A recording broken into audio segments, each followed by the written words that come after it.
Те дрънкат, мила мамо, маменците дрънкат, мила мамо, долу в Бо. А за мила мамо, долу в Бо. А за менците дрънкат, мила мамо, долу в Бо. А за... Изпълнявам странджански песни, шопски песни. Леле, странджански, те са много сложни. Те са сложни и за съжаление малко сме научили странджански с учениците, но щом стигнахме до Калиманко Денко, това значи, че вече са ми много добри моите ученици.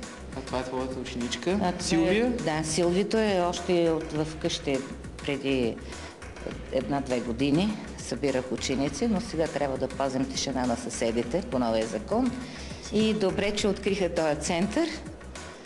И идваме да пеем тук с млади хора. Много се радвам, много възпитани хора. Ако ми е братец, мила мамо, ако ми е братец, мила мамо, ще ида и ще дойда, мила мамо, ще ида и ще дойда.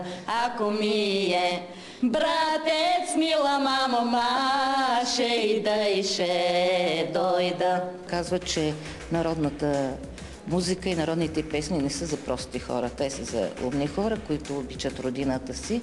И това, което са създали майките им, бабите, това е голямо богатство. Ако ми е либе, мила мамо, ако ми е либе, мила мамо, ще ида и ще остана, мила мамо, ще ида и ще остана. Ако ми е либе, мила мамо, ще ида и ще остана.